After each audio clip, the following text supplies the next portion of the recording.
Does Crazy Rich Asians even get made without taking a risk? No, not at all. If you Google venture capitalists, you'll probably find mostly white, straight men. I'm Black, I'm a woman, I'm gay. We're all about making life enjoyable through products like beer, wine, and spirits. Beverages that contain cannabis would be a logical extension and evolution of our own business.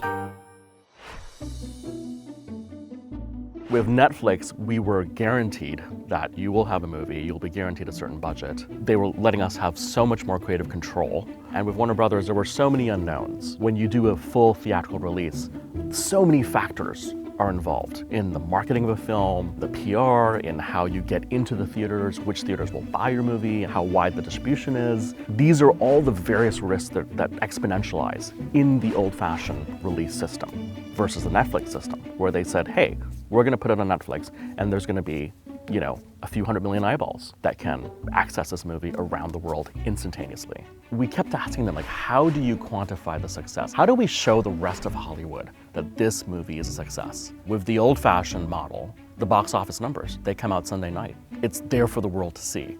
And unfortunately, we still live in a world and in an industry where people want to see the proof in the box office numbers. This was something where we felt like we need to take this risk and prove to the industry, to the world, that this can work. So your family is rich? We're comfortable. That is exactly what a super rich person would say. And it was the first time we had a cast in 25 years that was, amazing Asian talent from all over the world. We really had to showcase them. It was about the next generation of creative people. For kids wanting to be actors or writers or directors, they could literally have that experience of going into a theater and seeing themselves reflected on the big screen. So I never set out to become a venture capitalist, but I learned early on in my journey in learning about startups that venture capitalists were the gatekeepers to a lot of capital for innovation. And at the time, what I was looking for was finding a way to create access to funding for underrepresented founders. I chose women, people of color, and LGBT founders because I'm all three. I wanted to start with what I knew, and I wanted to start with what was being overlooked the most. We look for companies that are disrupting their industries. That word disrupt is used a lot, but we definitely look for that. We are industry agnostic so that we can cast a wide net, and we try to meet people really early in the process. When you're trying to do something so bold and so audacious, you're going to encounter people who have a problem with that or who want to pause that. How are you ever going to find people to invest in your company? How are you ever going to find people who will let someone who's never been a venture capitalist before run a VC firm? Canopy is Constellation's arm for participation in the cannabis sector.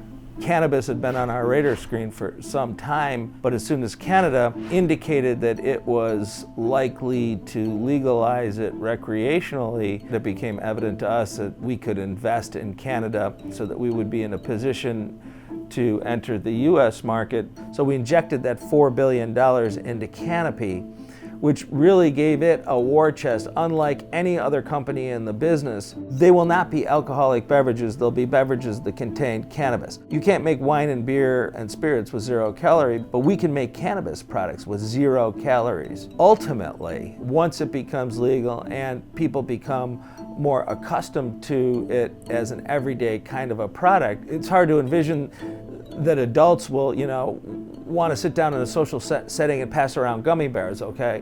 I think it's much more likely that, they'll choose, like wine, beer, or spirits, a premium product that they can enjoy in a social setting. What do I say to people who have doubted me? I don't say anything to them. They can look at the 100 companies that we've invested in. Yes, it's a bold move. Is it a risky move? I'd say probably not as risky as it seems from the outside. Hopefully, we've laid the groundwork here to really set things up for future generations in Hollywood, in the entire creative world, that you can take a risk, and we hope to God the risk will pay off.